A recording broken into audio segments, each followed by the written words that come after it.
Në mars të vitit 1939, në një zyrë të errët të Ministrisë së Jashtme italiane në Rom, një zyrtar i ulur pranë dritares hapi një zarf me vulë të kuqe.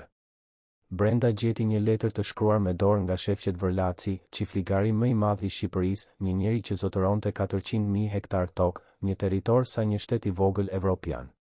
Letra ishte e shkurtër, por çdo fjalë peshonte si plumë.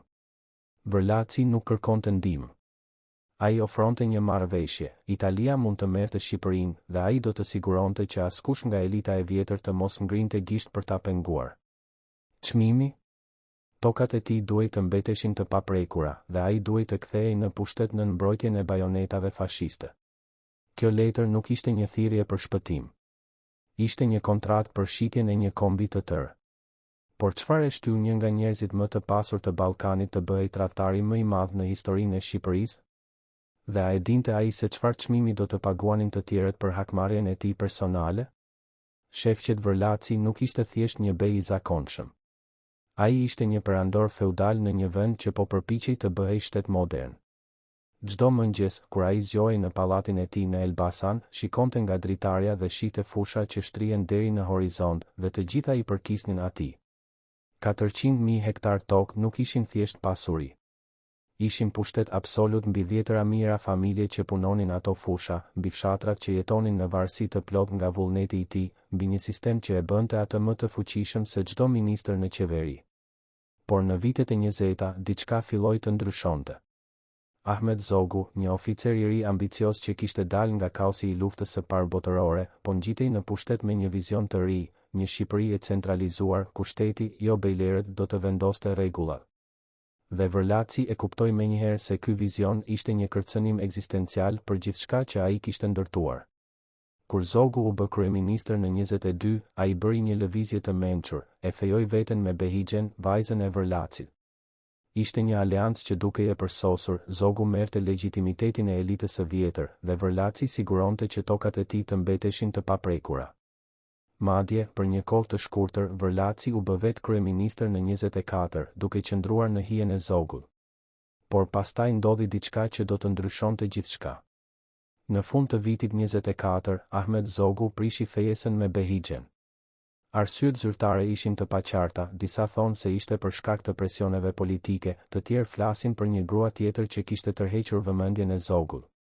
Por për shefqet Vërlacin, arsyet nuk kishin rëndësi. Ai pa vetëm një gjë: vajza e tij ishte refuzuar publikisht, deri i familjes së tij ishte shkelur dhe njeriu që e kishte bërë këtë po bëhej gjithnjë e më i fuqishëm. Në kulturën e asaj kohe, një fyerje e tillë nuk harrohej. Ajo kërkonte gjakmarrje. Dhe Vërlaci, një njeri që kishte mësuar të mendonte me dekada përpara, filloi të planifikonte hakmarrjen e tij. Por ai nuk do ta merrte atë me armë. Ai do ta merrte duke shkatëruar gjithçka që Zogu po përpiqej të ndërtonte, edhe nëse kjo do të thoshte të shkatëronte vetë Shqipërinë. Në vitet që pasuan, Vërlaci u largua nga Shqipëria dhe u vendos në Itali, ku filloi të takohej me njerëz që ndanin armiqsinë e tij ndaj Zogut. Shërbimet sekrete italiane, OVRA, e shihnin atë si një mjet të përsosur, një njeri me lidhje, me pasuri dhe me një arsye personale për të urryer regjimin shqiptar. Ata filluan ta financonin, ta mbështesnin dhe ta përdornin si pikën e referencës për çdo plan që Italia kishte për Shqipërinë. Dhe Vërlaci, nga ana e tij, ishte plotësisht i gatshëm të bashkëpunonte. Sepse për të, kjo nuk ishte thjesht politikë. Ishte hakmarrje. Ndërsa vitet kalonin, Ahmet Zogu po konsolidonte pushtetin e tij. Në 28, ai u shpall mbreti i Shqipërisë duke marrë titullin Zog i parë. Ai filloi të ndërtonte një shtet modern, ushtri të re, ligje të reja, reforma që synonin të thyenin pushtetin e bejlerëve dhe të shpërndanin tokën të fshatarët. Për Vërlacin, çdo reformë e re ishte një goditje e re. Ai e dinte se nëse Zogu do të vazhdonte, një ditë do të vinte radha e tokave të tij. Dhe kjo nuk ishte thjesht një frikë teorike. Në vitet e 30, qeveria e Zogut filloi të flaste hapur për reforma agrare, për shpronësime, për një shpërndarje më të drejtë të tokës. Vërlaci e dëgjonte këtë nga mërgimi i tij në Rom, dhe çdo fjalë e tillë e bënte atë më të vendosur. Ai nuk do të lejonte që puna e jetës së tij, pasuria që familja e tij kishte grumbulluar për breza, të shpërbëhej nga një mbret që kishte guximin të refuzonte vajzën e tij. Dhe kështu, në fillim të vitit 29, kur tensionet mes Italisë fashiste dhe Shqipërisë filluan të rriten, Vërlaci pa mundësinë e tij. Benito Mussolini, diktatori italian, po kërkonte një fitore të shpejtë në Ballkan për të barazuar sukseset e Adolf Hitlerit në Evropën qendrore. Ai donte Shqipërinë, por nuk donte një luftë të gjatë dhe të gjakshme. Ai kishte nevojë për dikë që mund t'ia hapte dyert nga brenda. Dhe Vërlaci ishte saktësisht ai njeri. Në janar të vitit 29, Vërlaci u takua me Kontin Galeazzo Ciano, ministrin e jashtëm italian dhe dhëndrin e Mussolinit, në një vilë private jashtë Romës. Ciano, një njeri elegant dhe cinik që mbante një ditar të detajuar të gjitha takimeve të tij, e përshkroi Vërlacin si një mjet të bindur që uren zogun dhe do të bëjë gjithçka për ne. Gjatë atij takimi, Vërlaci i dha Cianos një garanci të qartë: nëse Italia do të ndërhynte ushtarakisht në Shqipëri, elita e vjetër, bejlerët, tregtarët e mëdhenj, ata që kishin humbur pushtet nën zogun, nuk do të bënin rezistencë. Madje, ata do ta mirëprisnin pushtimin si një çlirim nga tirania e zogut. Por Vërlaci kishte një kusht të vetëm: tokat e tij duhej të mbeteshin të paprekura, dhe ai duhej të kthehej në pushtet si kryeministër i një Shqipërie nën mbrojtjen italiane. Ciano e shënoi këtë në ditarin e tij atë natë, duke shkruar: Vërlaci është qelësi ynë i ardhmë. Ai do të na hap dyert e Tiranës pa nevojën për të pushkatuar gjysmën e vendit. Dhe kështu, marrëveshja u lidh. Jo me një nënshkrim zyrtar, por me një dorëzim të heshtur, një njeri që shiste një kom të tërë për të mbrojtur 400.000 hektar tokë dhe për të marrë hak për një thyrje personale. Në mars të 29, korrespondencat mes Vërlacit dhe Romës u intensifikuan. Ai dërgonte telegrame të koduara, letra të shkruara me dorë, mesazhe të përcjella përmes agjentëve sekret. Në një nga ato letra, një dokument që sot ruhet në Arkivin Qendror të Shtetit në Rom, Vërlaci shkruante me një gjuhë që nuk linte vend për keqkuptime: Shqipëria është e gatshme. Njerëzit janë të lodhur nga zogu. Ata presin çlirimin. Unë do të siguroj që çdo gjë të shkojë pa probleme, por kam nevojë për garancitë tuaja se pozita ime dhe pronat e mia do të respektohen. Kjo letër nuk ishte një thirrje për ndihmë humanitare. Ishte një ofertë biznesi. Vërlaci po shiste sovranitetin e Shqipërisë në këmbim të mbrojtjes së interesave të tij personale. Dhe Italia, e udhëhequr nga Mussolini, e pranoi ofertën pa hezitim. Plani ishte i thjeshtë: Italia do të pushtonte Shqipërinë me forcë ushtarake, por rezistenca do të ishte minimale sepse Vërlaci dhe aleatët e tij do të siguronin që elita të mos luftonte. Pastaj, Vërlaci do të formonte një qeveri fantoçe që do t'i dorëzonte zyrtarisht kurorën e Shqipërisë mbretit italian, Viktor Emanuelit III. Dhe në këmbim, Vërlaci do të bëhej njeriu më i fuqishëm në vend, një kryeministër në mbrojtjen e bajonetave fashiste, me tokat e tij të paprekura dhe me armikun e tij, zogun, të dëbuar përgjithmonë. Por ndërsa Vërlaci po negocionte në vilat luksoze të Romës, në Shqipëri po ndodhte diçka tjetër. Njerëzit e thjeshtë, fshatarët që punonin tokat e Vërlacit, marinarët që ruanin portet, ushtarët që besonin se po mbronin një vend të pavarur, nuk dinin asgjë për këto marrëveshje sekrete. Ata jetonin jetën e tyre të përditshme, duke besuar se Shqipëria ishte një shtet sovran, se mbreti i tyre, edhe pse i kontestuar, ishte ende simboli i pavarësisë së tyre. Por në fillim të prillit 29, gjithçka ndryshoi. Në orët e para të mëngjesit të 7 prillit, anija italiane Bari hyri në portin e Durrësit me mijëra trupa fashiste në bordë. Ishte fillimi i pushtimit. Dhe ndërsa ushtarët italianë zbrisnin në brigjet shqiptare, një njeri i vetëm qëndroi në rrugë për t'u përballur me ta, Mujo Ulqinaku, një marinar i thjeshtë që kishte vendosur se nuk do ta dorëzonte vendin e tij pa luftuar. Ai qelloi me një pushkë të vjetër ndaj trupave fashiste, duke ditur se nuk kishte asnjë shans për të fituar. Dhe brenda disa minutash, ai u vra. Trupi i tij ra në rrugët e Durrësit, ndërsa trupat italiane vazhdonin të marshonin përpara. Por ndërsa Mujo Ulqinaku po vdiste për atdheun e tij, shefqet Vërlaci po përgatitej për ceremoninë e tij të madhe. Ai po vishte kostumin më të mirë, po kontrollonte fjalimin që do të mbante, po planifikonte se si do të dukej kur do të hynte në Tiranë si kryeministri i ri i një Shqipërie nën mbrojtjen italiane. A mendoi ai, qoftë edhe për një moment, për njerëzit që po vdisnin në emër të një vendi që ai sapo kishte shitur? 5 ditë pas pushtimit, më 12 prill 29, shefqet Vërlaci thiri një asamble kushtetuese në Tiranë. Ishte një teatër i organizuar me kujdes, një sallë plot me njerëz që ai vetë i kishte zgjedhur, shumë prej tyre bejler të vjetër që kishin humbur pushtet nën zogun dhe që tani shihnin një mundësi për t'u kthyer. Askush nuk pyeti popullin shqiptar nëse donte këtë. Askush nuk organizoi një votim të vërtetë.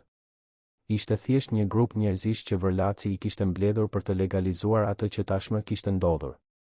Dhe në atë sallë, në presionin e trupave italiane që rrethonin ndërtesën, asamblea mori një vendim historik, Kushtetuta e Shqipërisë u abrogua dhe kurora e Skënderbeut, simboli i pavarësisë shqiptare që kishte mbijetuar shekuj të pushtimeve, ju ofrua Viktor Emanuelit III, mbretit të Italisë. Vërlaci mbajti një fjalim atë ditë. Ai tha se ky ishte një akt shpëtimi, se Shqipëria po gjente fatin e saj të natyrshëm në mbrojtjen e Romës, se populli shqiptar duhej të ishte mirënjohës për këtë çlirim. Por fjalët e tij nuk ishin për popullin shqiptar. Ato ishin për zotërinjt e tij të rinj në Rom, për njerëzit që i kishin garantuar atij pushtetin dhe pasurinë. Dhe kur ai mbaroi fjalimin, salla shpërtheu në duar trokitje, jo sepse njerëzit besonin në atë që ai thoshte, por sepse ata e dinin se nuk kishin zgjidhje tjetër. 4 ditë më vonë, më 16 prill, shefqet Vërlaci udhëtoi personalisht në Rom. Ai u prit me nderime shtetërore, si një aleat i çmuar i Italisë fashiste. Në pallatin Quirinal, në një ceremoni të mbushur me zyrtar italian dhe gazetar, ai i dorëzoi zyrtarisht kurorën e Skënderbeut Viktor Emanuelit III. Fotografia e atij momenti, Vërlaci, i veshur me frak, i përkulur përpara mbretit italian, duke ia dorëzuar simbolin e pavarësisë shqiptare, u shfaq në të gjitha gazetat italiane. Ishte një moment triumfi për Mussolinin, një fitore e lehtë që ai mund ta përdorte për të treguar se Italia ishte një fuqi e madhe. Por për Shqipërinë ishte një moment turpi që do të mbetej në kujtesën kolektive për breza. Sepse ajo kuror nuk ishte thjesht një objekt. Ishte simboli i gjakut që ishte derdhur për pavarësi, i sakrificave që ishin bërë për të mbrojtur një vend të vogël nga perandoritë e mëdha. Dhe tani, ajo ishte në duart e një perandorie tjetër, e dorëzuar nga një njeri që kishte vendosur se hakmarrja e tij personale dhe mbrojtja e tokave të tij ishin më të rëndësishme se çdo gjë tjetër. A e kuptoi Vërlaci se çfarë kishte bërë? Apo ai mendonte se kishte fituar, se kishte marrë hakun e tij ndaj zogut dhe kishte siguruar pasurinë e tij për gjithmonë? Pas ceremonisë në Rom, Vërlaci u kthye në Tiranë si kryeministër i Shqipërisë nën pushtimin italian. Ai qëndroi në atë pozicion për 2 vjet e gjysmë, nga 12 prill 29 deri më 4 dhjetor 41. Gjatë asaj kohe, ai jetoi në një luks që shumica e shqiptarëve nuk mund ta imagjinonin. Pallati i tij ishte i mbushur me mobilje të importuara nga Italia, me shërbëtorë që i plotësonin çdo dëshirë, me darkë të mëdha ku ai priste zyrtar italian dhe bejler shqiptar që kishin zgjedhur të bashkëpunonin me pushtuesit. Ndërsa populli shqiptar vuante nën pushtimin fashist, ndërsa fshatarët detyroheshin të dorëzonin prodhimet e tyre për ushtrinë italiane, ndërsa të rinjt mobilizoheshin për të luftuar në luftërat e Mussolinit, ndërsa çdo shenjë e rezistencës shtypej me dhunë, Vërlaci shijonte frytet e tradhtisë së tij. Tokat e tij mbetën të paprekura. Asnjë reformë agrare nuk u zbatua. Asnjë fshatar nuk mori tokë nga çiftligjet e tij. Ai kishte arritur atë që kishte dashur, kishte shkatëruar zogun, kishte mbrojtur pasurinë e tij dhe kishte marrë pushtetin që ai besonte se i përkiste. Por çmimi i kësaj fitoreje nuk ishte vetëm i tij për të paguar. Ishte i gjithë kombit shqiptar. Ndërsa vitet e pushtimit kalonin, diçka filloi të ndryshonte në Shqipëri. Njerëzit që në fillim kishin qenë të hutuar dhe të frikësuar filluan të organizoheshin. Lëvizjet partizane filluan të formoheshin në male, grupe të vogla burash dhe grash që kishin vendosur se nuk do ta pranonin pushtimin. Ata nuk kishin armë të mira, nuk kishin trajnim ushtarak, nuk kishin mbështetje nga asnjë fuqi e madhe. Por ata kishin diçka që Vërlaci nuk kishte kurrë, një besim se Shqipëria duhet të ishte e lirë, pavarësisht nga çmimi personal. Dhe ndërsa këto grupe rriten, ndërsa sulmet e tyre bëhen më të shpeshta, Vërlaci filloi të kuptonte se bota që ai kishte krijuar nuk ishte aq e qëndrueshme sa ai kishte menduar. Italianët po humbisnin luftën. Mussolini po bëhej gjithnjë e më i dobët. Dhe njerëzit që Vërlaci kishte menduar se mund t'i kontrollonte përgjithmonë po ktheheshin kundër tij. Në dhjetor të 41, Vërlaci u largua nga pozicioni i kryeministrit. Arsyet zyrtare ishin të paqarta, por e vërteta ishte e thjeshtë, edhe italianët e kishin kuptuar se ai nuk ishte më i dobishëm. Ai kishte shërbyer qëllimin e tij, kishte hapur dyert e Shqipërisë, kishte legalizuar pushtimin, kishte mbajtur elitën e vjetër të qetë. Por tani, ndërsa lufta po kthehej kundër Italisë, ata kishin nevojë për dikë tjetër, për dikë që mund të menaxhonte një situatë gjithnjë më kaotike. Dhe Vërlaci, një njeri që kishte jetuar gjithë jetën duke menduar vetëm për interesin e tij personal, nuk ishte ai njeri. Por edhe pasi humbi pushtetin, Vërlaci nuk humbi pasurinë. Ai u tërhoq në pallatin e tij, rrethuar nga trupat italiane që ende e mbronin, dhe vazhdoi të jetonte në luks ndërsa Shqipëria po digej. Në vitet që pasuan, ndërsa lufta e dytë botërore arriti kulmin e saj, ndërsa partizanët shqiptar luftonin kundër pushtuesve italian dhe më vonë gjerman, ndërsa mijëra shqiptar vdisnin për lirinë e vendit të tyre, Vërlaci mbeti i fshehur, duke pritur të shihte se kush do të fitonte. Ai nuk u bashkua me rezistencën. Ai nuk u pendua për atë që kishte bërë. Ai thjesht priti, duke shpresuar se pavarësisht se kush do të fitonte, ai do të gjente një mënyrë për të mbrojtur atë që kishte. Por historia kishte plane të tjera. Në 24, kur bëri të qartë se forcat gjermane po tërhiqeshin dhe se partizanët komunist po fitonin, Vërlaci mori vendimin final të jetës së tij, ai aratiset. Ai mblodhi aq shumë nga pasuria e tij sa mund të merrte, para, dokumente, dhe u largua nga Shqipëria, duke lënë pas një vend që ai kishte ndihmuar ta shkatërronte. Ai shkoi në Itali, pastaj në Zvicër, duke jetuar në mërgim deri në vdekjen e tij në 26. Ai vdiq në një spital në Zyri, i rrethuar nga komoditetet që pasuria e tij mund të blinte, i paprekur nga drejtësia që shumë shqiptar besonin se ai meritonte. Por pyetja që mbetet është kjo: a ja vlente? Vërlaci arriti të mbrojë tokat e tij për një kohë. Ai arriti të marrë hakun e tij ndaj zogut. Ai arriti të jetojë në luks edhe kur vendi i tij po vuante. Por çfarë la pas?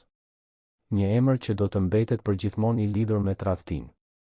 Një trashëgimi që pasardhësit e tij do të përpiqen ta fshin për breza. Një vend që humbi pavarësinë e tij për shkak të hakmarrjes personale të një njeriu. Dhe një pyetje që çdo brez i ri shqiptarësh do ta bëjë: si mund një njeri të vendosë se interesat e tij personale janë më të rëndësishme se liria e një kombi të tërë?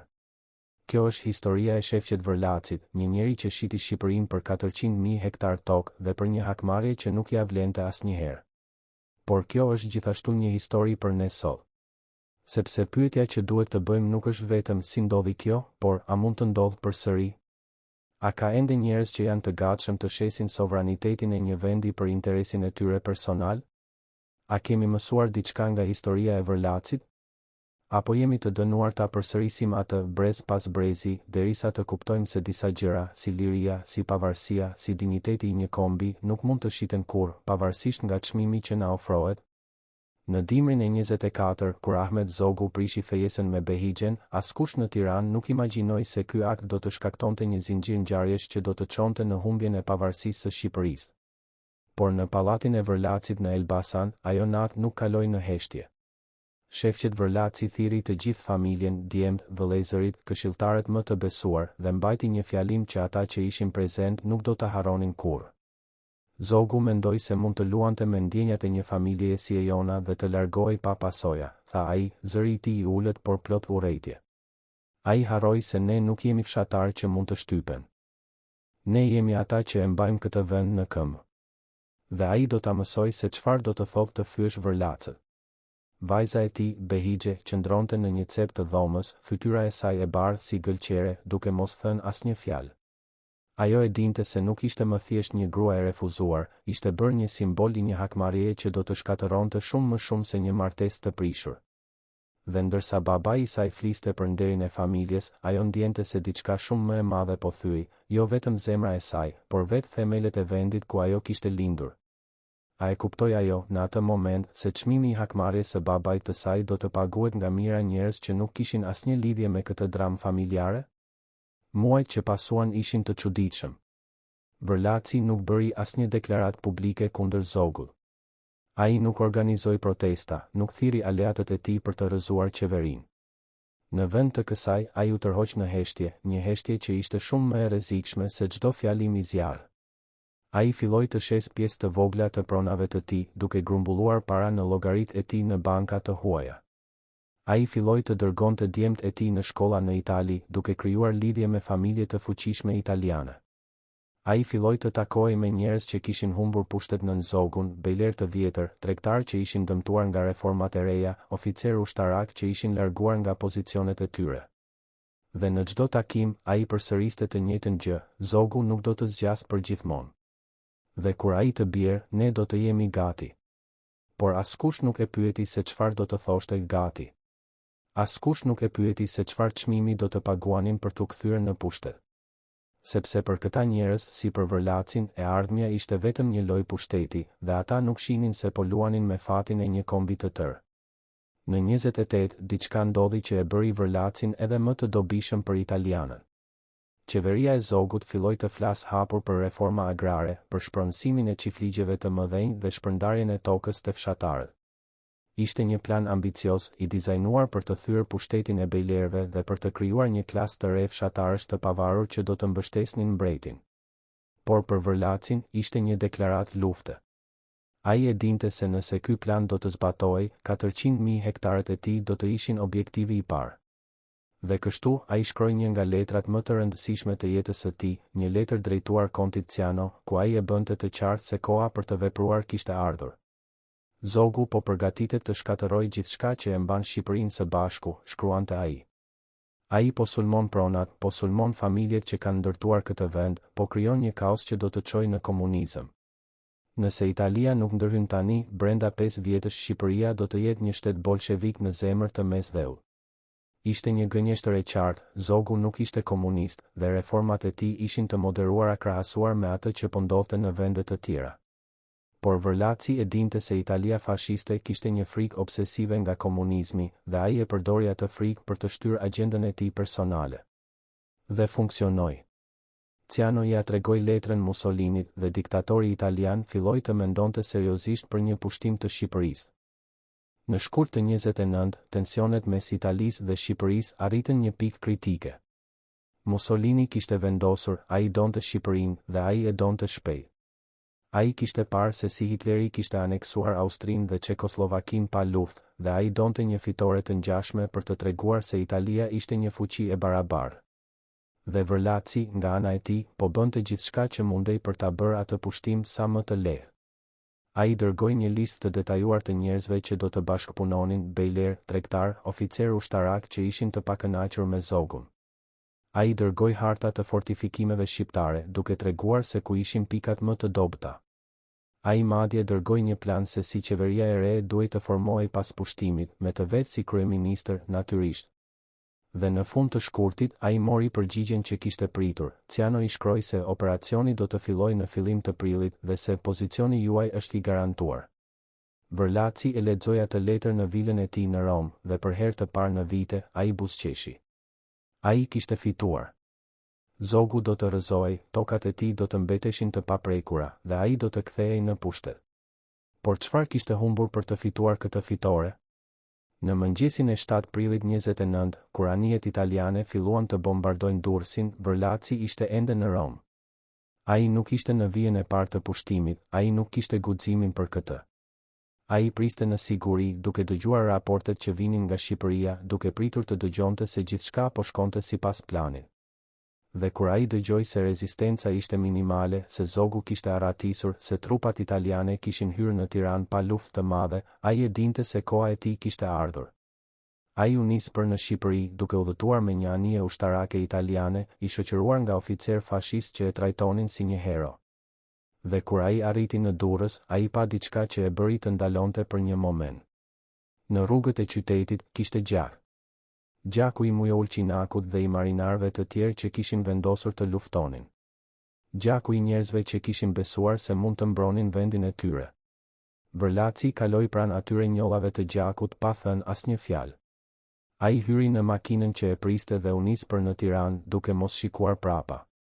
Sepse nëse ai do të kishte shikuar, nëse ai do të kishte ndaluar për të menduar se çfarë kishin bërë veprimet e tij, ndoshta ai do të kishte kuptuar se disa gjëra nuk mund të justifikohen kurrë, as me hakmarrje, as me pasuri, as me pushtet. Por ai nuk ndaloi. Ai vazhdoi përpara, drejt pushtetit që ai besonte se i përkiste, duke lënë pas një gjurmë gjaku që nuk do të fshihej kurrë. 5 ditë pas pushtimit, kur Vërlaci thiri asamblen kushtetuese, ai e dinte saktësisht se çfarë duhej të bënte. Ai kishte provuar fjalimin e tij 10 herë, kishte zgjedhur me kujdes çdo fjalë për të tingëlluar sa më bindës. Por kur ai u ngrit për të folur në atë sallë, diçka e çuditshme ndodhi. Ai pa fytyrat e njerëzve që ishin mbledhur atje, disa prej tyre ishin miq të vjetër, njerëz që ai kishte njohur për dekada. Dhe në sytë e tyre, ai pa diçka që nuk e kishte pritur, jo admirim, jo mbështetje, por frikë dhe turp. Ata e dinin se çfarë po bënin. Ata e dinin se po dorëzonin vendin e tyre. Por ata e bënin gjithsesi, sepse kishin frikë nga trupat italiane që rrethonin ndërtesën, frikë nga humbja e pozicioneve të tyre, frikë nga e ardhmja. Dhe Vërlaci, duke parë atë frikë, kuptoi diçka që ai nuk e kishte kuptuar më parë. Ai nuk ishte një lider. Ai ishte thjesht një mjet i frikës, një njeri që kishte përdorur frikën e të tjerëve për të arritur qëllimet e tij. Dhe kjo e bëri atë të ndiej, për një moment të shkurtër, i vetmuar në një mënyrë që ai nuk e kishte ndjerë kurrë më parë. Por ai e shtyu atë ndjenjë mënjan dhe filloi të fliste, duke thënë fjalët që ai kishte përgatitur, duke shitur vendin e tij me një buzëqeshje në fytyrë. Kur asambleja votoi për të abroguar kushtetutën dhe për t'i ofruar kurorën Viktor Emanuelit III, Vërlaci ndjeu një kënaqësi të çuditshme. Ai e kishte bërë. Ai kishte marrë hakun e tij ndaj zogut. Ai kishte siguruar pushtetin dhe pasurinë e tij. Por ndërsa ai dilte nga salla, ai dëgjoi diçka që e bëri të ndalonte. Jashtë ndërtesës, një grua e vjetër po qante. Ajo qëndronte në rrugë, e rrethuar nga trupa italiane, dhe po qante me një zë të lartë që dëgjohej edhe brenda. "Çfarë kemi bërë?" thoshte ajo.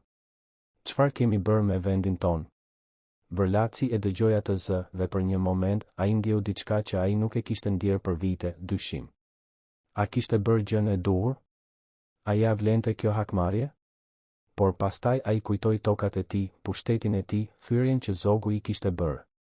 Dhe ai e shtyu atë dyshim mënjan, duke thënë vetes se gruaja e vjetër thjesht nuk e kuptonte situatën, se ajo nuk e dinte se sa më mirë do të ishte Shqipëria nën mbrojtjen italiane.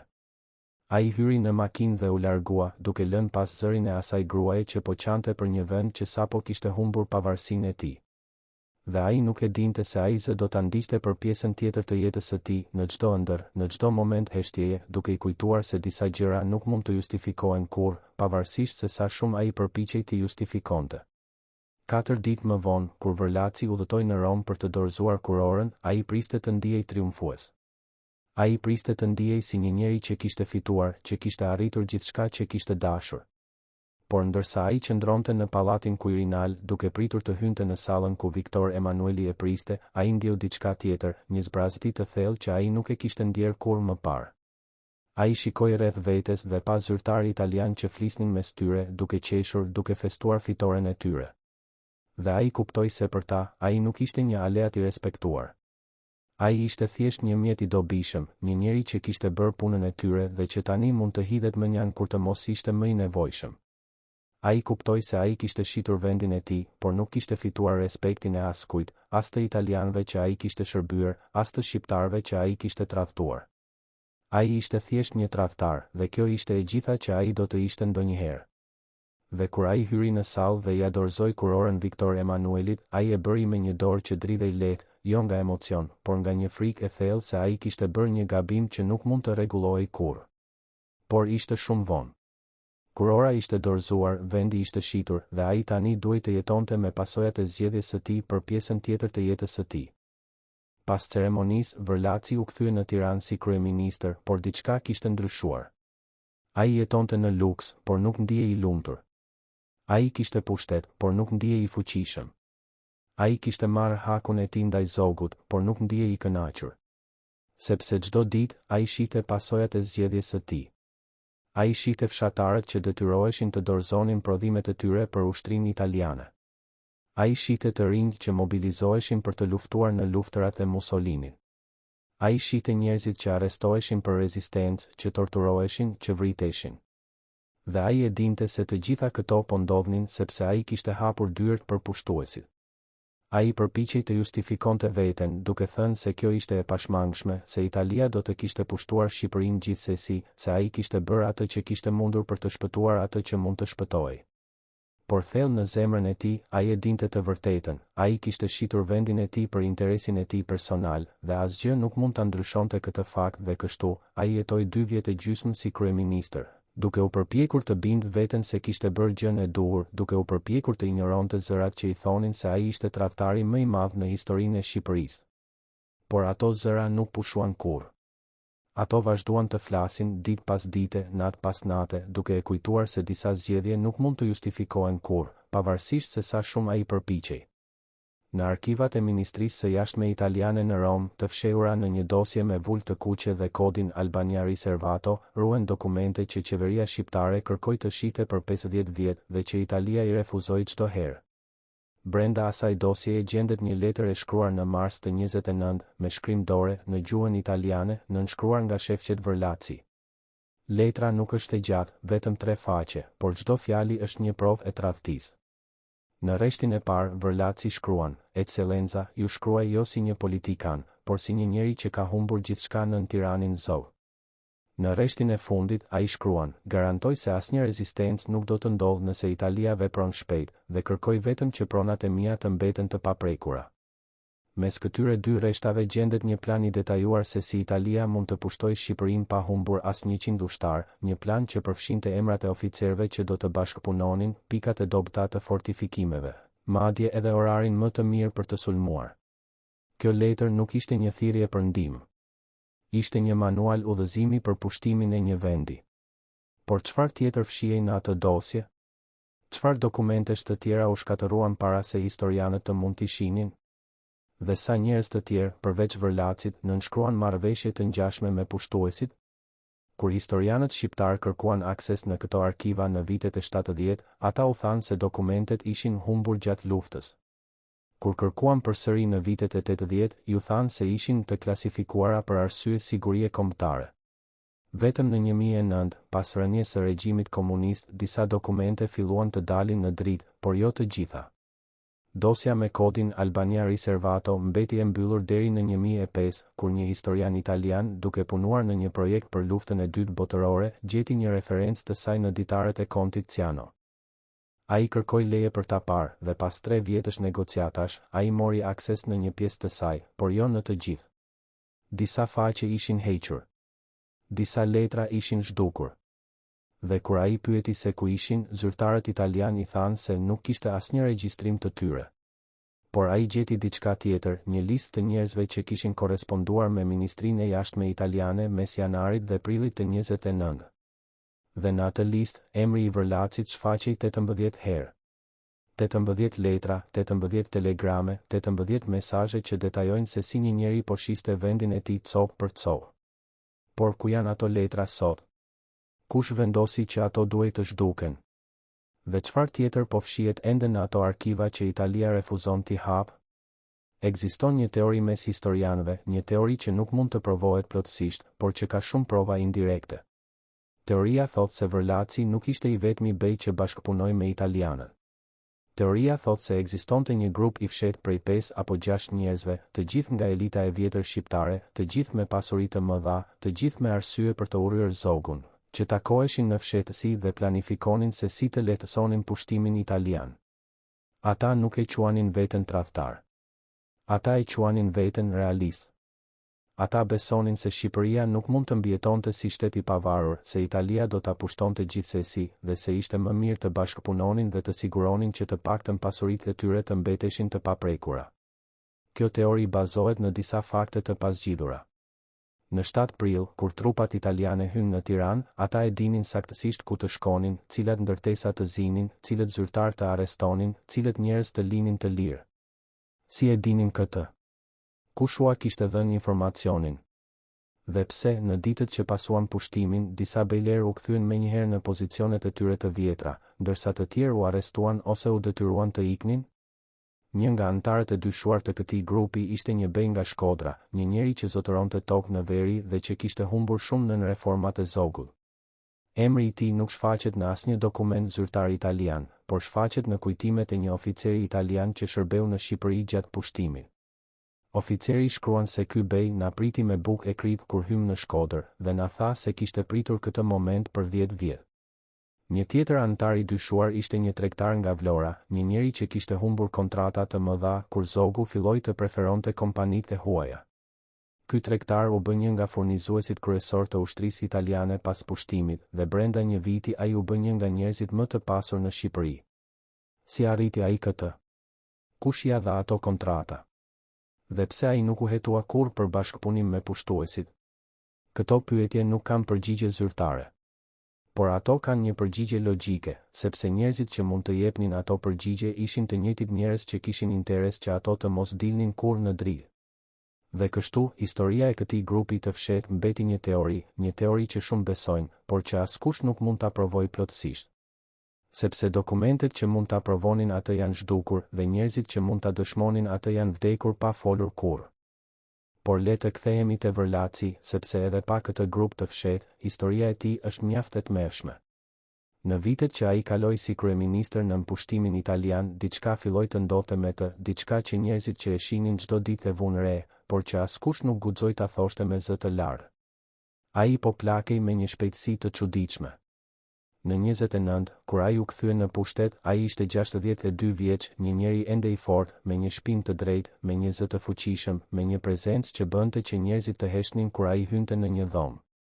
Por në 41, kur ai u largua nga pozicioni i kryeministrit, ai dukej 20 vjet më i vjetër. Shpina e tij ishte përkulur. Zëri i tij ishte bërë i dobët. Duart i dridheshin kur ai përpiqej të nënshkruante dokumente. Dhe sytë e tij, sytë që dikur kishin qenë plot me një vendosmëri të ftohtë, tani ishin plot me diçka tjetër. Frikë. Jo frikë nga italianët, jo frikë nga armiqtë e tij politik, por frikë nga diçka që ai nuk mund ta emëronte. Një frikë që vinte nga brenda, nga një vend që ai nuk mund ta arrinte, nga një ndjenjë se ai kishte bërë diçka që nuk mund të rregullohej kurrë. Mjeku i tij personal, një italian që ishte caktuar nga qeveria fashiste për ta mbikëqyrur, mbajti shënime të detajuara për shëndetin e Vërlacit. Ato shënime, që sot ruhen në arkivat mjekësore në Rom, tregojnë një tablo shqetësuese. Në maj të 29, një muaj pas pushtimit, mjeku shënoi, pacienti nuk mund të flejë pa ilaçe. Ai ankohet për makte të përsëritura ku ai sheh njerëz që qajnë. Kam përshkruar sedativ të fortë. Në shtator të njëjtit vit, pacienti ka humbur 15 kg. Ai refuzon të hajë në publik. Ai thot se nuk ka oreks, por unë dyshoj se ka diçka tjetër, ai duket se ka frikë se dikush do ta helmoj. Në janar të 40, pacienti ka filluar të ketë tremor në duar. Ai nuk mund të mbajë një gotë pa e derdhur. Ai insiston se është vetëm lodhje, por unë dyshoj se është diçka më e thellë, një çrregullim nervor që po përkeqësohet. Në qershor të 40, pacienti ka pasur një krizë nervore gjatë një takimi me zyrtar italian. Ai filloi të bërtas se ata po më gjykojnë, edhe pse askush nuk kishte thënë asgjë të tillë. Kam rekomanduar pushim të plot, por ai refuzon. Këto shënime nuk janë thjesht një regjistrim mjekësor. Ato janë një regjistrim i shkatërimit të një njeriu që po hante veten nga brenda, që po shkatërrohej nga një fajësi që ai nuk mund ta pranonte, por që nuk mund ta injoronte dot. Njerëzit që punonin në pallatin e tij tregojnë histori të ngjashme. Një shërbëtor që punoi për Vërlacin nga 29 deri në 41 dha një intervistë në vitet e 60, pak para se të vdiste. Ai tha, çdo natë, rreth orës 3 të mëngjesit, unë e dëgjoja atë duke ecur në dhomën e tij. Ai nuk flinte. Ai ecte lart e poshtë, për orë të tëra. Ndonjëherë ai fliste me vete, por unë nuk mund të dëgjoja se çfarë thoshte. Njëherë, unë hyra në dhomën e tij në mëngjes për t'i sjell çaj dhe e gjeta duke qarë. Ai ishte ulur në skajin e shtratit, me kokën në duar dhe po qante si një fëmijë. Kur ai më pa, ai u përpoq të fshite lotët dhe më tha të dilja. Por unë e pash, ai nuk ishte një njeri i fuqishëm më. Ai ishte një njeri i thyrë. Një tjetër shërbëtor tregon se Vërlaci kishte filluar të fliste për Zogun në mënyrë obsesive. Ai përmendej Zogun çdo ditë, thot ai. Ai thoshte se Zogu kishte qenë një tiran, se ai kishte bërë gjën e duhur duke e rrëzuar.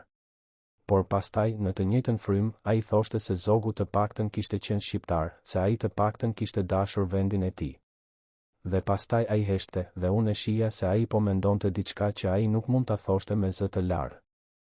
Por çfarë po ndodhte me tokat e tij, tokat që ai kishte shitur vendin e tij për t'i mbrojtur? Në fillim, ato mbetën të paprekura, ashtu siç italianët i kishin premtuar. Por në 40 diçka filloi të ndryshonte. Qeveria italiane filloi të vendos taksa të reja mbi pronat e mëdha. Ata filluan të kërkojnë që një pjesë e prodhimit të dorëzohej për ushtrinë. Ata filluan të vendosin administrator italian për të mbikëqyrur çifligjet e mëdhenj. Dhe Vërlaci, që kishte menduar se kishte siguruar pasurinë e tij përgjithmonë, filloi të kuptonte se ai kishte bërë një marrëveshje me njerëz që nuk kishin ndërmend ta respektonin atë përgjithmonë. Ai u përpoq të protestonte. Ai shkroi letra drejtuar Cianos duke i kujtuar marrëveshjen e tyre. Por Ciano nuk ju përgjigj. Ai shkroi letra drejtuar Mussolinit duke kërkuar një takim. Por Mussolini ishte shumë i zënë me luftën për t'u marrë me ankesat e një kryeministri fantoçe në një vend të vogël ballkanik. Dhe kështu Vërlaci filloi të kuptonte se ai nuk ishte një aleat i respektuar. Ai ishte thjesht një mjet që kishte shërbyer qëllimin e tij dhe që tani po bëhej gjithnjë e më pak i dobishëm. Në nëntor të 41, Vërlaci mori një vizitë të papritur.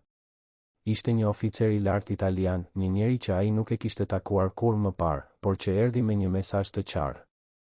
Ekselenca, tha oficeri, duke përdorur titullin zyrtar, por me një ton që nuk kishte asnjë respekt, qeveria në Rom mendon se është koha që ju të tërhiqeni nga pozicioni juaj. Situata në Shqipëri po bëhet gjithnjë më e vështirë dhe ne kemi nevojë për dikë që mund të menaxhojë gjërat me një dorë më të fortë. Vërlaci e shikoi oficerin dhe për një moment ai nuk tha asgjë. Pastaj ai pyeti, dhe çfarë do të ndodh me mua? Oficeri buzëqeshi, një buzëqeshje e ftohtë që nuk arrinte në sy.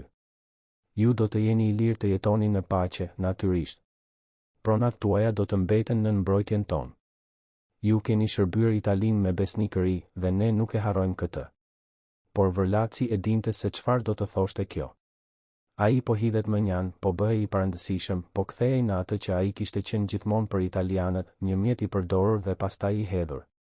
Ai pranoi të largohej pa protestuar, sepse ai e dinte se nuk kishte zgjidhje tjetër. Dhe në 4 dhjetor 41, ai dha dorëheqjen nga pozicioni i kryeministrit, duke thënë se shëndeti i tij nuk i lejon të vazhdojë. Ishte një gënjeshtër që të gjithë e dinin, por që askush nuk e kundërshtoi. Pas largimit nga pushteti, Vërlaci u tërhoq në pallatin e tij në Elbasan. Ai nuk doli më në publik. Ai nuk mori më pjesë në takime politike. Ai thjesht jetoi në heshtje, i rrethuar nga shërbëtorët e tij dhe nga kujtimi i asaj që ai kishte bërë. Dhe ndërsa muajt kalonin, ndërsa lufta po kthehej kundër Italisë, ndërsa partizanët shqiptar po fillonin të luftonin kundër pushtuesve, ai dëgjonte lajmet dhe nuk thoshte asgjë. Ai e dinte se çdo fitore e partizanëve ishte një hap më afër fundit të tij. Ai e dinte se nëse partizanët do të fitonin, ai do të ishte një nga njerëzit e parë që ata do të kërkonin. Dhe ai e dinte se nuk kishte asnjë justifikim që mund t'u jepte atyre, asnjë shpjegim që mund t'i shpëtonte nga gjykimi që ai meritonte. Dhe kështu, ai filloi të planifikonte arratisjen e tij, jo sepse ai donte të jetonte, por sepse ai kishte frikë të vdiste në Shqipëri, të vdiste në vendin që ai kishte tradhtuar, të vdiste duke parë fytyrat e njerëzve që ai kishte shitur. Por ndërsa Vërlaci po planifikonte arratisjen e tij, diçka tjetër po ndodhte, diçka që ai nuk e dinte, por që do të ndryshonte mënyrën se si historia do ta kujtonte atë. Në arkivat e shërbimit sekret italian, një zyrtar po përgatiste një raport për eprorët e tij në Rom. Raporti ishte i titulluar Operacioni Shqipëri, analiza e suksesit dhe dështimit. Dhe në atë raport, zyrtari shkruante diçka që do të mbetej e fshehtë për 50 vjet. Operacioni u realizua me sukses fal bashkëpunimit të shefqet Vërlacit dhe një grupi të vogël njerëzish nga elita shqiptare. Këta njerëz na dhanë informacione kritike që na lejuan të pushtonim vendin me humbje minimale. Megjithatë, duhet të theksohet se motivimi i tyre nuk ishte ideologjik, por thjesht personal, ata donin të mbronin pasuritë e tyre dhe të merrnin hak ndaj armiqve të tyre politik. Kjo e bën bashkëpunimin e tyre të paqëndrueshëm, sepse njerëzit që veprojnë vetëm për interes personal nuk mund të besohen kur interesi i tyre ndryshon. Ky raport nuk u publikua kurrë. Ai u klasifikua si shumë sekret dhe u vendos në një dosje që pak njerëz kishin akses. Por ekzistenca e tij tregon diçka të rëndësishme, edhe italianët, edhe njerëzit që kishin përfituar nga tradhtia e Vërlacit, e dinin se ai nuk ishte një hero. Ai ishte thjesht një tradhtar që kishte shitur vendin e tij për interes personal. Dhe kjo e bënte atë të pavlerë në sytë e tyre, jo sepse ata ishin kundër tradhtisë, por sepse ata e dinin se një njeri që tradhtonte një herë mund të tradhtonte përsëri. Në gusht të 44, kur bëri të qartë se forcat gjermane po tërhiqeshin nga Shqipëria dhe se partizanët po fitonin, Vërlaci mori vendimin final. Ai thiri djemt e tij dhe u tha, ne duhet të largohemi. Nëse mbetemi këtu, ata do të na vrasin. Djemt e tij nuk protestuan. Ata e dinin se babai i tyre kishte të drejtë. Dhe kështu, në një natë të errët të shtatorit, Vërlaci dhe familja e tij u larguan nga Shqipëria. Ata morën me vete aq shumë nga pasuria e tyre sa mundën, para, dokumente, objekte me vlerë. Ata udhëtuan përmes maleve, duke shmangur rrugët kryesore, duke u fshehur nga partizanët që kontrollonin gjithnjë e më shumë territor. Dhe kur ata arritën në bregdetin e Adriatikut, ata gjetën një anije të vogël që pranoi t'i çonte në Itali në këmbim të një shume të madhe ari. Vërlaci e pagoi atë shumë pa hezituar, sepse ai e dinte se jeta e tij varet nga kjo. Dhe kur anija u largua nga brigjet shqiptare, ai qëndroi në kuvert dhe shikoi prapa për herë të fundit. Ai pa malet që ai kishte njohur gjithë jetën e tij. Ai pa brigjet ku ai kishte lindur. Ai pa vendin që ai kishte tradhtuar. Dhe ai nuk ndjeu asgjë, as pendim, as trishtim, as lehtësim.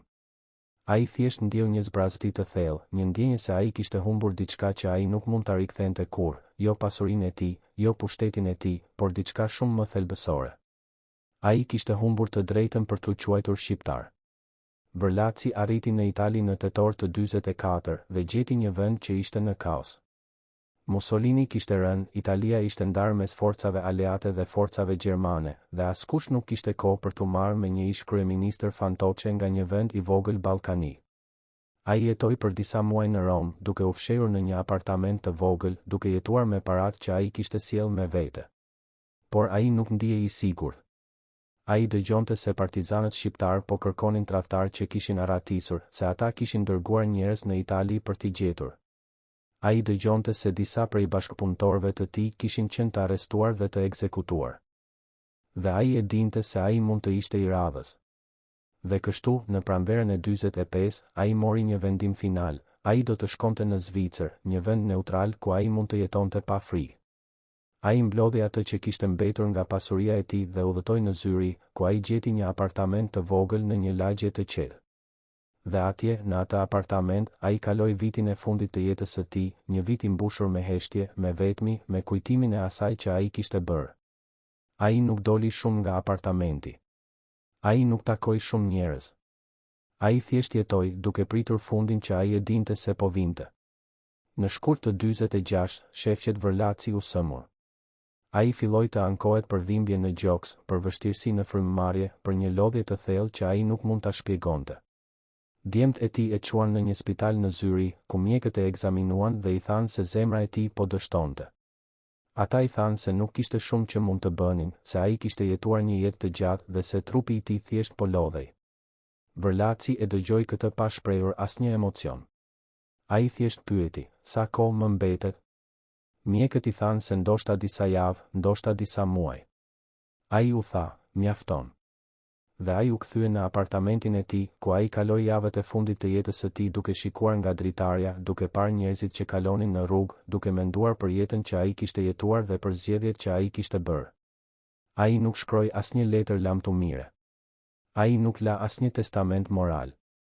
Ai thjesht priti, duke ditur se fundi po vinte dhe se nuk kishte asgjë që ai mund të bënte për ta ndryshuar atë. Në maj të 46, shefqet Vërlaci vdiq në spitalin në Zyri. Ai ishte 69 vjeç. Vdekja e tij nuk u raportua në asnjë gazetë shqiptare, sepse në Shqipëri emri i tij ishte bërë një simbol i tradhtisë dhe askush nuk donte të fliste për të. Vdekja e tij u raportua vetëm në disa gazeta italiane, në artikuj të shkurtër që e përshkruanin si një ish politikan shqiptar që kishte jetuar në mërgim. Trupi i tij u varros në një varrezë në Zyri, në një vend të thjesht pa asnjë monument, pa asnjë mbishkrim përveç emrit dhe datave të lindjes dhe vdekjes. Djemt e tij nuk organizuan asnjë ceremoni të madhe. Ata thjesht e varrosën në heshtje dhe u larguan, duke ditur se emri i babait të tyre do të mbetej përgjithmonë i lidhur me turpin më të madh në historinë e Shqipërisë. Dhe kështu, shefqet Vërlaci, njeriu që kishte zotëruar 400.000 hektar tokë, që kishte qenë kryeministër i Shqipërisë, që kishte menduar se kishte fituar duke shitur vendin e tij, vdiq i vetmuar, i harruar, i parespektuar nga kushto. Ai kishte arritur të mbrojë pasurinë e tij për një kohë. Por ai kishte humbur gjithçka tjetër, nderin, respektin, të drejtën për t'u kujtuar si diçka më shumë se një tradhtar. Por historia nuk mbaroi me vdekjen e Vërlacit. Sepse pyetja që mbetet është kjo: kush përfitoi vërtet nga tradhtia e tij? Kush ishte njeriu ose njerëzit që fituan më shumë nga shitja e Shqipërisë? Vërlaci mendoi se ai po fitonte, ai mendoi se po mbronte tokat e tij, se po merrte hakun e tij, se po siguronte pushtetin e tij. Por në fund, ai humbi gjithçka. Tokat e tij u konfiskuan nga regjimi komunist pas luftës. Familja e tij u detyrua të jetojë në mërgim, duke mbajtur një emër që askush nuk donte ta dëgjonte. Dhe vet ai vdiq i vetmuar, i parespektuar, i harruar. Kështu që nëse Vërlaci nuk fitoi, kush fitoi? Përgjigja është e thjeshtë: Italia.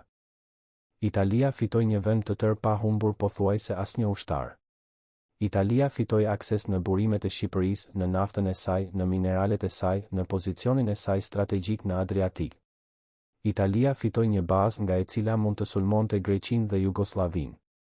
Dhe Italia fitoi gjithë këtë fal një njeriu që ishte aq i verbuar nga hakmarrja dhe lakmia saqë ai nuk e pa se po përdorej si një mjet i hedhshëm. Mussolini dhe Ciano e dinin këtë. Ata e dinin se Vërlaci nuk ishte një aleat i respektuar, por thjesht një mjet i dobishëm. Dhe kur ai nuk ishte më i dobishëm, ata e hodhën mënjan pa hezituar. Por ekziston një pyetje më e thellë, një pyetje që historianët ende po përpiqen t'i përgjigjen. A ishte Vërlaci vërtet kaq naiv sa të besonte se Italia do ta respektonte marrëveshjen e tyre? A mendoi ai vërtet se ai mund të bashkëpunonte me një fuqi fashiste dhe të mbante pasurinë dhe pushtetin e tij përgjithmonë? Apo ai e dinte se po bënte një marrëveshje me djallin, por e bëri gjithsesi sepse ai nuk kishte zgjidhje tjetër? Disa historian argumentojnë se Vërlaci ishte thjesht një njeri i verbuar nga urrejtja dhe lakmia, një njeri që nuk mendoi për pasojat e veprimeve të tij.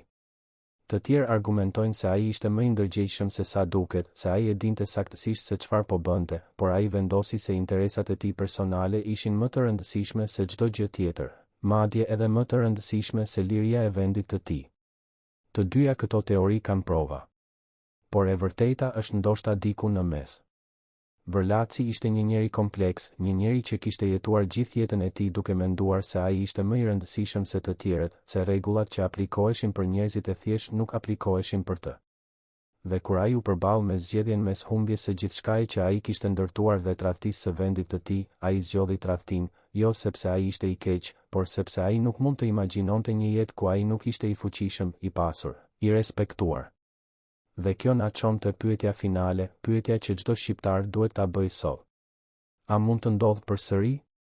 A ka ende njerëz që janë të gatshëm të shesin sovranitetin e një vendi për interesin e tyre personal? Historia e Vërlacit nuk është thjesht një histori e së kaluarës. Është një paralajmërim për të tashmen dhe të ardhmen. Sepse në çdo kohë, në çdo vend, ekzistojnë njerëz që mendojnë se interesat e tyre personale janë më të rëndësishme se e mira e përbashkët.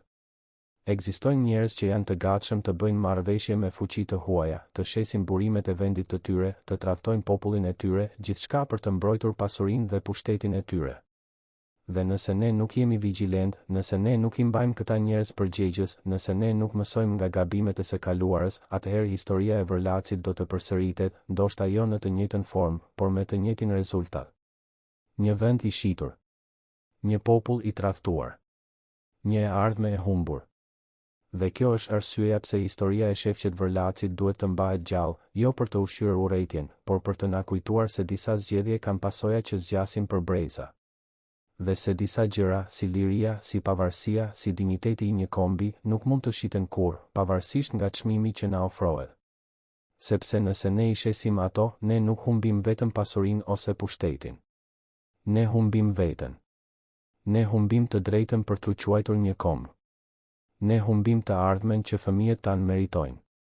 Dhe kjo është një humbje që asnjë sasi ari, asnjë sasi toke, asnjë sasi pushteti nuk mund ta kompensojë kurrë. Në dhjetor të 44, kur shefqet Vërlaci po përgatitej të largohej nga Shqipëria për herë të fundit, një grup partizanësh hyri në pallatin e tij në Elbasan. Ata nuk gjetën Vërlacin, ai kishte ikur disa ditë më parë, por gjetën diçka tjetër. Në një dhomë të fshehtë pas bibliotekës, ata gjetën një ark të mbyllur me dry. Brenda asaj arke ishin dokumente që Vërlaci kishte menduar se do t'i merrte me vete, por që në nxitimin e fundit kishte harruar. Ishin letra, 10 letra të shkëmbyra mes tij dhe zyrtarëve italian mes 27 dhe 29. Ishin telegrame të koduara. Ishin harta të shënuara me dorën e tij, duke treguar pikat e dobëta të mbrojtjes shqiptare. Ishin madje edhe kopje të raporteve që ai kishte dërguar në Rom, duke detajuar se cilët oficer shqiptar mund të bliheshin, se cilat familje do të bashkëpunonin, se sa para do të duheshin për të siguruar heshtjen e disa njerëzve kyç. Komandanti partizan që gjeti këto dokumente i lexoi me një shprehje që kaloi nga mosbesimi te tërbimi. Ai thiri shokët e tij dhe u tha: "Shikoni këtë. Shikoni se çfarë ka bërë ky njeri. Ai nuk e shiti vetëm vendin. Ai e shiti copë për copë, njeri për njeri, sekret për sekret." Ata vendosën që dokumentet të ruhen si provë që një ditë do të përdorej për të treguar brezave të ardhshëm se çfarë do të thotë tradhtia e vërtetë. Por pyetja që ata bën atë ditë ishte kjo: a ishin këto të gjitha dokumentet? Apo Vërlaci kishte marrë me vete provat më të rënda, ato që do ta kishin dënuar jo vetëm atë, por edhe të tjerët që kishin bashkëpunuar me të? Dokumentet që u gjetën në pallatin e Vërlacit tregonin një model të qartë. Çdo letër që ai kishte shkruar drejtuar italianëve kishte të njëjtën strukturë. Fillimisht ai ankohej për zogun, pastaj ai ofronte informacione specifike dhe në fund ai kërkonte garanci për veten e tij. Por kishte diçka tjetër, diçka që bëri që partizanët të dyshonin se Vërlaci nuk kishte vepruar vetëm. Në disa letra ai përmendej miqtë tanë të përbashkët ose njerëzit që ne kemi diskutuar. Ai nuk i emëronte këta njerëz kurrë, ai përdorte vetëm iniciale ose kodet. Por ishte e qartë se ai po fliste për njerëz të tjerë, për një rrjet njerëzish që kishin rënë dakord të bashkëpunonin me italianët. Kush ishin këta njerëz? Emrat e tyre nuk shfaqeshin në asnjë dokument që u gjet. Por logjika ishte e thjeshtë, nëse Vërlaci kishte qenë aq i kujdesshëm sa të mos i emëronte ata në letrat e tij, atëherë ai me siguri kishte një listë diku, një listë që ai kishte marrë me vete kur kishte ikur. Dhe nëse ai kishte marrë atë listë me vete, atëherë ajo ndoshta ende ekzistonte diku, në një arkiv në Itali, në një bankë në Zvicër, në duart e dikujt që kishte interes që ajo të mos dilte kurrë në dritë. Partizanët filluan një hetim për të gjetur atë listë, por ata nuk arritën kurrë ta gjenin. Dhe kështu, pyetja mbeti e pambyllur: kush ishin bashkëpunëtorët e tjerë të Vërlacit? Dhe pse asnjëri prej tyre nuk u dënua kurrë? Por le të kthehemi te vetë Vërlaci, te ditët e tij të fundit në Zvicër. Djemt e tij që ishin me të tregojnë se ai kaloi javët e fundit të jetës së tij në një gjendje të çuditshme, as i penduar, as i qetë, por diku në mes. Ai nuk fliste shumë. Ai kalonte orë të tëra duke shikuar nga dritarja, duke parë malin që dukej në largësi, duke menduar për diçka që ai nuk e ndante me askën. Një nga djemt e tij, në një intervistë të dhënë dekada më vonë, tha: "Babai im nuk kërkoi kurrë falje për atë që kishte bërë. Por ai gjithashtu nuk e justifikoi kurrë veten. Ai thjesht heshte. Dhe në atë heshtje, unë mendoj se kishte diçka më të rëndë se çdo fjalë pendimi, kishte një pranimin e heshtur se ai kishte bërë diçka që nuk mund të rregullohej kurrë." Një tjetër djali tregon se Vërlaci, në një nga ditët e fundit para se të vdiste, i tha diçka që e bëri të ndalonte. Ai më tha: "Kur unë të vdes, mos më çoni në Shqipëri. Varroni këtu, në Zvicër, ku askush nuk më njeh. Sepse nëse më çoni atje, njerëzit do të shpërbëjnë varrin tim. Dhe ata do të kenë të drejtë ta bëjnë këtë."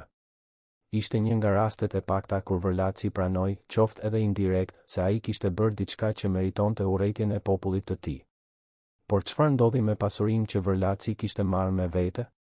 Ai kishte arritur të transferonte një shumë të konsiderueshme ari dhe parash në banka zvicerane para se të vdiste. Pas vdekjes së tij, ajo pasuri ju la djemve të tij, që vazhduan të jetonin në mërgim. Por ata nuk e gëzuan kurrë atë pasuri në mënyrën që babai i tyre kishte shpresuar. Ata jetuan në mpeshën e një emri që askush nuk donte ta dëgjonte. Ata u përpoqën të ndryshonin mbiemrin, të fshinin lidhjen me shefqet Vërlacin, por e kaluara i ndiqte kudo.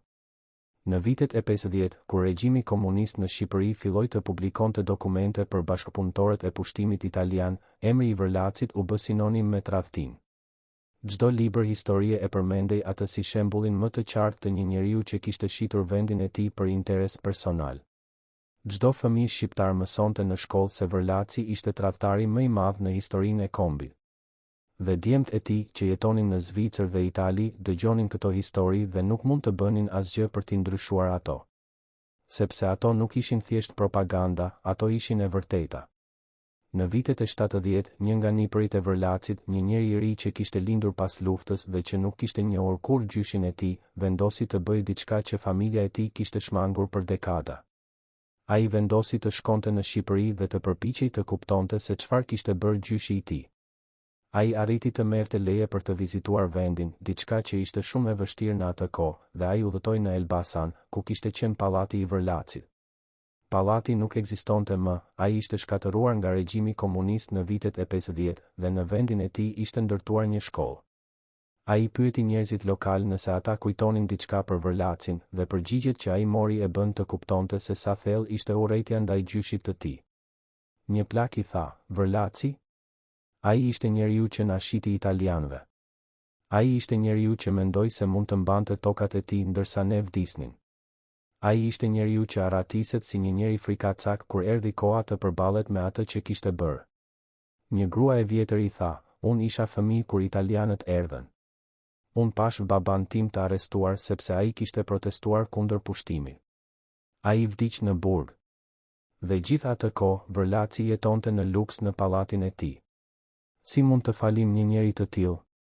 Nipëri i Vërlacit u kthye në Zvicër me një ndjenjë të thellë turpi. Ai kuptoi se nuk kishte asgjë që ai mund të bënte për të riparuar dëmin që gjyshi i tij kishte shkaktuar. Ai mund vetëm të jetonte me peshën e asaj trashëgimie dhe të shpresonte se një ditë historia do ta gjykonte gjyshin e tij me drejtësi, jo me mëshirë, por me drejtësi. Por ndërsa vitet kalonin, diçka tjetër filloi të ndodhte. Në vitet e 80 dhe 90, ndërsa Shqipëria po ndryshonte, ndërsa regjimi komunist po binte, disa njerëz filluan të përpiqeshin të rivendosnin imazhin e Vërlacit. Ata argumentonin se ai kishte qenë një viktime e rrethanave, se ai kishte bërë atë që kishte menduar se ishte më e mira për vendin, se ai nuk kishte pasur zgjidhje tjetër.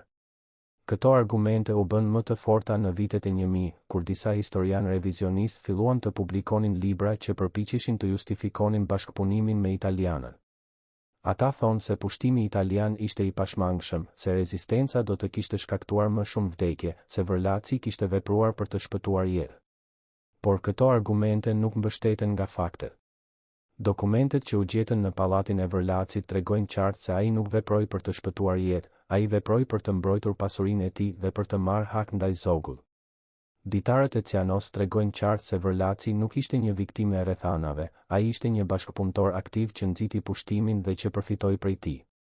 Dhe dëshmitë e atyre që jetonin në atë kohë tregojnë qartë se Vërlaci nuk kishte mbështetjen e popullit. Ai kishte vetëm mbështetjen e një elite të vogël që kishte humbur pushtet nën zogun dhe që ishte e gatshme të tradhtonte vendin për ta rikthyer atë pushtet. Dhe kjo na çon te pyetja që duhet të bëjmë sot. Pse ka njerëz që përpiqen të rivendosin imazhin e Vërlacit? Pse ka njerëz që përpiqen të justifikojnë tradhtinë e tij? Përgjigja është shqetësuese, sepse nëse ata mund të justifikojnë tradhtinë e Vërlacit, atëherë ata mund të justifikojnë tradhtinë e çdo njeriu që vepron për interes personal në kurriz të interesit kombëtar. Nëse ata mund të thonë se Vërlaci ishte një realist që bëri atë që duhej për të mbijetuar, atëherë ata mund të thonë të njëjtën gjë për çdo politikan që shet burimet e vendit, për çdo biznesmen që bashkëpunon me fuqi të huaja kundër interesit kombëtar, për çdo njeri që vendos pasurinë personale mbi të mirën e përbashkët. Dhe kjo është arsyeja pse historia e Vërlacit duhet të mbetet e qartë, jo si një histori hakmarrjeje, por si një histori paralajmëruese. Sepse nëse ne lejojmë që tradhtia të justifikohet, nëse ne lejojmë që interesi personal të vendoset mbi interesin kombëtar, atëherë ne po hapim rrugën për tradhtar të rinj që do të bëjnë të njëjtën gjë që bëri Vërlaci, dhe që do të presin të njëjtin justifikim nga historianët e së ardhmes. Por le të flasim për diçka që rrallë diskutohet, për viktimat e vërteta të tradhtisë së Vërlacit. Jo Vërlacin vetë, jo familjen e tij, por njerëzit e thjeshtë që paguan çmimin për zgjedhjet e tij. Le të flasim për Mujo Ulqinakun, marinarin që vdiq duke mbrojtur Durrësin ndërsa Vërlaci po përgatitej të priste pushtuesit në Tiranë. Le të flasim për mijëra fshatar që u detyruan të dorëzonin prodhimet e tyre për ushtrinë italiane, që pandjemt e tyre të mobilizuar për të luftuar në luftërat e Mussolinit, që jetuan në një pushtim që Vërlaci kishte ndihmuar të realizojë.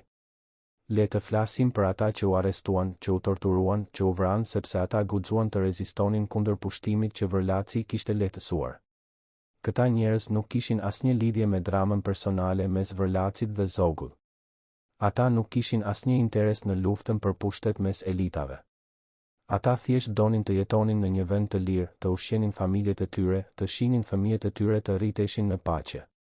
Por ata nuk patën atë mundësi, sepse një njeri vendosi se hakmarrja e tij personale dhe mbrojtja e tokave të tij ishin më të rëndësishme se liria e tyre. Dhe kur ne flasim për Vërlacin, ne duhet të kujtojmë këta njerëz, jo për të ushqyer urrejtjen, por për të kujtuar se çdo zgjedhje që bëjnë liderët ka pasoja për njerëzit e thjeshtë. Ekziston një dëshmi e rrallë, një dëshmi që u regjistrua në vitet e 60 nga një historian që po mbledhte kujtime për luftën. Ai intervistoi një grua të vjetër që kishte jetuar në Elbasan gjatë pushtimit italian. Gruaja tregoi një histori që ai nuk e kishte dëgjuar kurrë më parë. Ajo tha se në 44, pak para se Vërlaci të largohej nga Shqipëria, ajo e kishte parë atë duke ecur vetëm në rrugët e Elbasanit, diçka që ai nuk e bënte kurrë, sepse ai zakonisht lëvizte me makinë dhe me roje. Ajo tha se ai duke i humbur, sikur nuk e dinte se ku po shkonte. Ajo e ndoqi nga larg dhe e pa atë duke ndaluar përpara një shtëpie të vjetër, një shtëpi që kishte qenë e një familjeje që kishte punuar në tokat e tij për breza. Familja kishte humbur shtëpinë gjatë pushtimit, babai ishte vrarë nga italianët për rezistencë dhe nëna me fëmijët kishin ikur në male. Vërlaci qëndroi përpara asaj shtëpie për disa minuta, duke shikuar dritaret e thyra, muret e djegura. Pastaj ai u kthye dhe u largua, pa thënë asnjë fjalë. Gruaja që e pa këtë tha: "Unë nuk e di se çfarë po mendonte ai në atë moment. Por unë shpresoj se ai po kuptonte se çfarë kishte bërë. Shpresoj se ai po shihte se çdo vendim që ai kishte marrë për të mbrojtur tokat e tij kishte shkaktuar vuajtje për njerëz që nuk kishin bërë asgjë për ta merituar atë." Kjo histori nuk mund të verifikohet plotësisht, nuk ka asnjë dëshmi tjetër që Vërlaci ka bërë një gjë të tillë. Por edhe nëse është vetëm një legjend, ajo tregon diçka të rëndësishme, se edhe njerëzit që e urrenin Vërlacin donin të besojnë se ai kishte pasur të paktën një moment vetdije, një moment kur ai kuptoi se çfarë kishte bërë. Sepse pa atë moment, historia e tij është thjesht një histori e një njeriu që nuk mësoi kurrë, që nuk pendohet kurrë, që vdiq duke menduar se kishte bërë gjën e duhur. Dhe kjo është një histori shumë e trishtuar për t'u pranuar. Por e vërteta është se ne nuk e dim nëse Vërlaci pendohet ndonjëherë. Ne nuk e dim nëse ai, në momentet e tij të fundit, kuptoi se ai kishte bërë një gabim të tmerrshëm. Ajo që ne e dim është se ai vdiq pa kërkuar kurrë falje, pa u përpjekur kurrë të rregullonte atë që kishte prishur, pa lënë kurrë një mesazh për brezat e ardhshëm që të tregonte se ai kishte mësuar diçka nga gabimet e tij. Dhe kjo, në një mënyrë, është dënimi më i madh që historia mund t'i japë, jo thjesht të harrohet, por të kujtohet përgjithmonë si një shembull i asaj që nuk duhet të bëhet kurrë. Vërlaci do të kujtohet përgjithmonë si njeriu që shiti Shqipërinë për 400.000 hektar tokë dhe për një hakmarrje personale. Ai do të kujtohet si njeriu që vendosi se interesat e tij ishin më të rëndësishme se liria e një kombi të tërë. Ai do të kujtohet si njeriu që bashkëpunoi me pushtuesit dhe që pastaj arratiset si një frikacak kur erdhi koha të përballet me pasojat e veprimeve të tij. Dhe kjo është një trashëgimi që asnjë sasi pasuri, asnjë sasi pushteti, asnjë sasi justifikimi nuk mund ta ndryshojë kurrë. Pas vdekjes së Vërlacit, familja e tij u përpoq të jetonte në heshtje.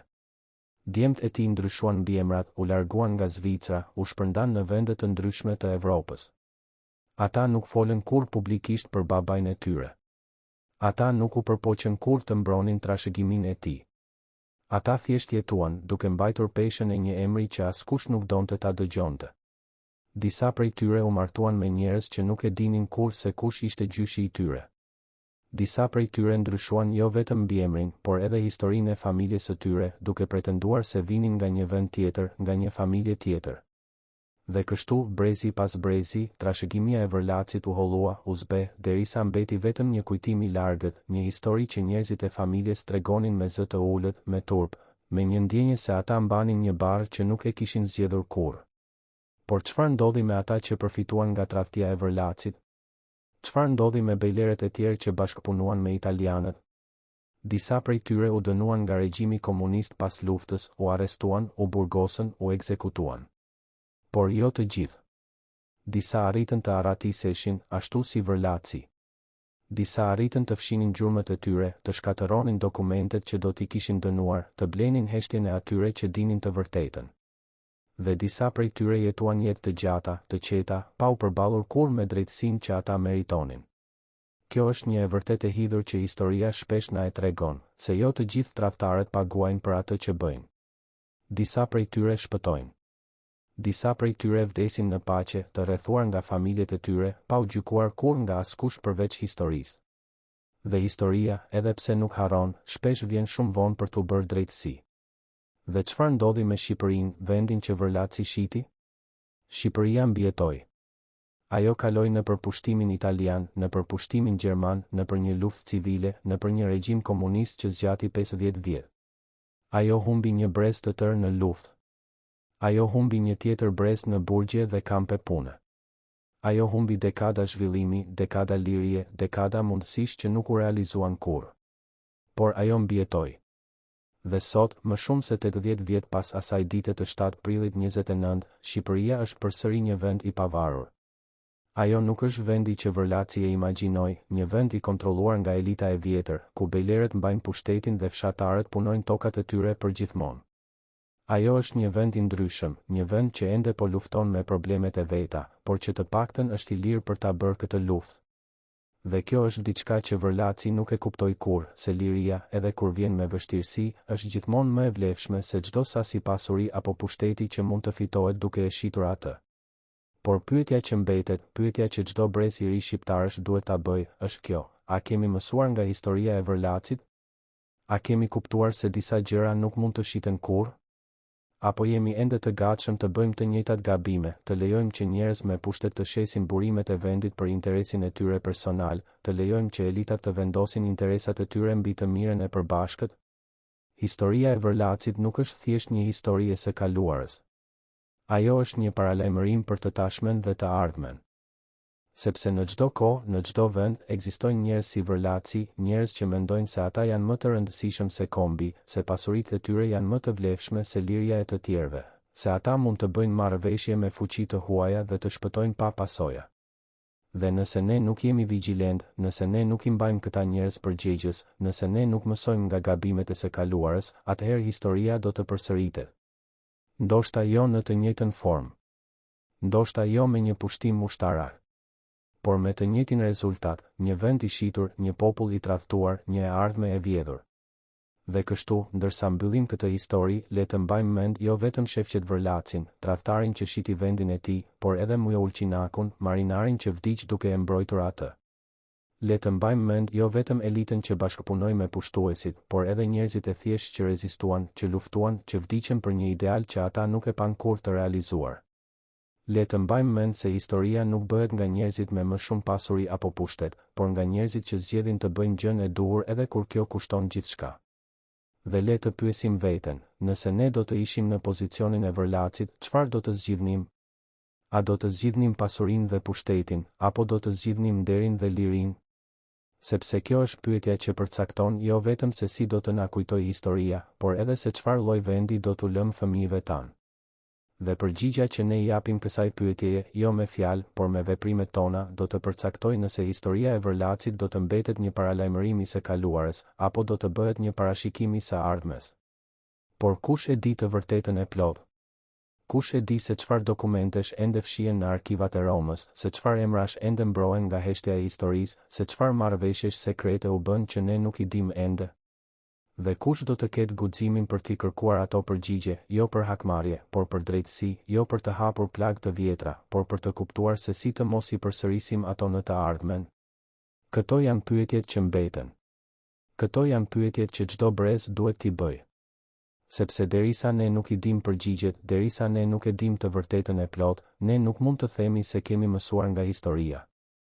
Ne mund vetëm të shpresojmë se një ditë dikush do të ketë guximin për ta kërkuar atë të vërtetë dhe forcën për ta pranuar atë, pavarësisht se sa e dhimbshme mund të jetë.